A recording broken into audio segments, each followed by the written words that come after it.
अस्सलाम वालेकुम सामीन, welcome to my channel voice of Mona. हमारी आज की स्टोरी का नाम है मुफाद परस्त। इर्ज़ा एक मॉडल गर्ल थी। वो 6 साल से मॉडलिंग के शोबे से वाबस्ता थी। काफ़ी खूबसूरत थी लेकिन थी मुफाद परस्त। जहाँ फ़ायदा होता उस तरफ का रुख कर लेती। लोगों को सीढ़ी बनाकर तरक्की करती जा रही थी। एक मर्तबा एक जगह कामयाब हो जाती तो उस इंसान को भूल जाती। इस आदत की वजह से लोग उससे खाइफ थे। काफ़ी मशहूर हो चुकी थी। इर्ज़ा को आहिस्ता आहिस्ता छोटे मोटे रोल मिलने लगे। उसे शोहरत और पैसा दोनों की तलाश थी। शक्लो सूरत अच्छी थी, ज़ुबान की भी मीठी थी। एक इवेंट में उसकी मुलाकात एक प्रोड्यूसर से हो गई, एक एक्टर के थ्रू। इर्ज़ा उसे अच्छी लगी। उसने उसे अपनी फिल्म के लिए साइन कर लिया। इर्ज़ा बहुत ज़्यादा खुश थी। काम उसने कहीं का भी नहीं छोड़ा था, हर जगह काम कर रही थी। फिल्म की शूटिंग शुरू हुई तो इर्ज़ा की मुश्किलात बढ़ गईं। उसको काम करने में दिक्कत हो रही थी। इर्ज़ा फिल्म की शूटिंग के लिए बाहर गई तो यहाँ का काम मुतासिर होने लगा। वो बिजी थी। फिर उसने सबको वापस आके काम करने का कहा। कई लोग नाराज़ हो गए। फिल्म की शूटिंग को मुकम्मल होते साल लग गया। फिर फिल्म की प्रमोशन में लग गई लेकिन फिल्म चली ही नहीं। इर्ज़ा को बहुत दुख हुआ। वो बीमार हो गई। काफ़ी दिन उसकी तबीयत ख़राब रही। फिर उसने तबीयत सही होने पर दोबारा काम शुरू कर दिया, लेकिन फिल्म की नाकामी की वजह से वो परेशान थी। फिर उसे काम तो मिल ही रहा था। इर्ज़ा को फिर दोबारा एक फ़िल्म की ऑफ़र हुई। उसने अब फैसला कर लिया था कि सोच समझ के काम करेगी। सुबह का वक्त था। इर्ज़ा सो रही थी कि बेल बजी। गार्ड ने दरवाज़ा खोला। बाहर गाड़ी खड़ी थी। जाकर पूछा तो पता चला कि कोई प्रोड्यूसर है। उसने अंदर इत्तला देने का कहा। इर्ज़ा को नौकरानी ने आकर जगाया। वो रात को देर से आई थी। उसने उन्हें ड्राइंग रूम में बिठाने का कहा। फिर जल्दी से उठकर फ्रेश हुई, चेंज किया और बाहर आई। उनके लिए चाय और स्नैक्स पहले ही आ चुके थे। उसने उन्हें चाय लेने का कहा। खैरियत, कैसे आए हैं आप लोग? हम आपको फ़िल्म के लिए मिलने आए हैं। मुझे अभी कुछ दिन पहले ही एक फ़िल्म की ऑफ़र हुई है, लेकिन एक तजर्बा ही बहुत था मेरे लिए।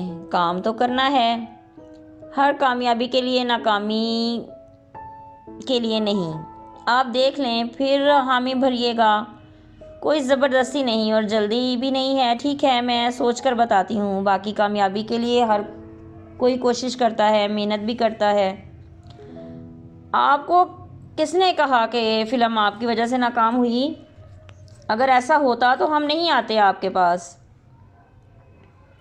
आप खुद बता रही हैं हमें भी। एक और ऑफ़र भी आई है आपको, इसलिए मुतमईन होकर काम करें। जी ठीक है। फिर वो चले गए। इर्ज़ा की पूरी टीम थी। अब वो प्रोफेशनल लोगों को हायर कर चुकी थी। फिर उसने दोनों मूवीज़ साइन कर ली। शेड्यूल भी देख कर रखा। वो फिल्म की शूटिंग से पहले ही काम ख़त्म करके जाना चाहती थी। फिर सब क्लियर करके वो फिल्म की शूटिंग के लिए चली गई। दिन रात शूटिंग में गुजरता। फिर दोनों फिल्में कंप्लीट हो गईं। इस बार इर्ज़ा की किस्मत अच्छी थी। दोनों मूवीज़ ही हिट हो गईं। अब इर्ज़ा की शोहरत आसमान पर थी। उसमें तकब्बर भी बहुत आ गया था। फिर धड़ाधड़ उसे काम मिलने लगा। उसे मुल्क से बाहर भी काम मिल रहा था। वो खुश थी। अब इर्ज़ा बाहर ही रहती। जिनकी फिल्में हिट हुई थी उनसे मुआवजा भी ज़्यादा मांगती और काम करने से भी इनकार कर देती। लेकिन हिट हीरोइन थी, इसलिए वो लोग उसके पीछे फिरते थे। वो भी किसी को मुंह नहीं लगाती थी। लेकिन बाज़ लोग अनापरस्त होते हैं, वो बिगड़ जाते हैं तो मुसीबत बन जाती है। एक इंसान काफ़ी देर से इर्ज़ा के पीछे लगा था। उसने इर्ज़ा से एक ऐड करवाना था और इर्ज़ा मना कर रही थी। इसी गुस्से में इर्ज़ा पे वो पैसे भी इर्ज़ा की ख्वाहिश के मुताबिक ही खर्च कर चुका था। उसने इर्ज़ा को धमकी भी लगाई। इर्ज़ा को भी गुस्सा आया। उसने इसके ख़िलाफ़ एप्लीकेशन दे दी। उसने सॉरी कहा, बड़ी मुश्किल से जान छुड़ाई। उसका भाई एक्टर था। उसने उसको बताया। उसका नाम शुमाइल था। शुमाइल ने भाई को कहा, तुम फिक्र नहीं करो, मैं करता हूँ किसी से बात। इर्ज़ा को एक मूवी मिली थी जिसकी शूटिंग हो रही थी। शुमाइल भी वहीं शूटिंग कर रहा था। इर्ज़ा उसे जानती थी। उसने कहा इर्ज़ा वो एड कंपनी मेरे भाई की है, आपने इनकार क्यों किया? उसने कहा मेरे पास टाइम नहीं है। शुमाइल ने कहा आपको टाइम निकालना चाहिए। इर्जा ने कहा अच्छा देखती हूँ। वो शुमाइल के कहने पर मान गई और कहा कि टाइम सेलेक्ट करके बताती हूँ। शुमाइल ने कहा मैं भी हूँगा वहाँ। इर्जा ने कहा ठीक है। इर्जा को शुमाइल ने एक नामी ग्रामी प्रोड्यूसर की फ़िल्म की ऑफ़र भी की, इसलिए वो फ़ौरन ही मान गई। लेकिन उसे पता नहीं था कि ये लालच उसे महंगा पड़ेगा।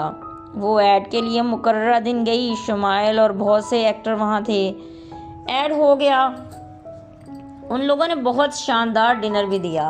वो प्रोड्यूसर भी वहाँ आया। शुमाइल ने इर्जा को उससे मिलवाया। वो इर्जा से वाकिफ़ था, इर्जा भी जानती थी। उसने इर्जा को वादा किया कि आपको साइन कर लूँगा बहुत जल्द अपनी फ़िल्म के लिए। इर्जा ने कहा ठीक है। वो लोग अच्छे नहीं थे। इर्जा वापस जाने लगी तो उन्होंने उसे रुकने का कहा। इर्जा को जल्दी थी, वो चली गई। रास्ते में उसे चक्कर आने लगे, शायद उसकी तबीयत ख़राब थी। वो सीधे हॉस्पिटल चली गई। बाद में उसे पता चला कि उसे कोई नशावर चीज़ पिलाई गई है। वो समझ गई कि उसके साथ क्या हुआ है। उसने शुमाइल को कॉल करके कहा तुम लोगों ने अच्छा नहीं किया। शुमाइल हंस दिया, कुछ नहीं होता तुम्हें, तुम रुक जाती। हाँ रुक जाती तो पता नहीं तुम लोग और क्या करते। नहीं, हमने जो करना था कर लिया है। इर्जा की तबीयत ख़राब रहने लगी, वो डर रही थी। फिर उसने डॉक्टर को सब बता दिया। उसका इलाज हुआ, वो सही हो गई, फिर काम करने लगी, लेकिन अब मोहतात हो गई थी। पता नहीं किस किस के साथ बिगाड़ रखी थी। सब उसके दुश्मन बन चुके थे। कोई उससे कैसे है इर्जा को नहीं पता था। दुश्मन कौन है, दोस्त कौन है। वो सुबह घर से निकली तो किसी ने फायरिंग कर दी, लेकिन किस्मत अच्छी थी, उस दिन तो बच गई। दोबारा भी ये सब हो सकता था और काम के बगैर वो रह नहीं सकती थी। काम तो उसे हर हालत में करना था। काम के बगैर उसका गुजारा नहीं था। मुफाद परस्ती की वजह से वो अनजान दुश्मन इकट्ठे कर चुकी थी। वो अब एक कामयाब और मशहूर अदाकारा थी। एक दिन वो वापस आ रही थी कि रास्ते में फायरिंग की जद में आ गई। मौका पर ही उसकी डेथ हो गई। जीते रहिए, खुश रहिए। मिलते हैं अगली कहानी के साथ।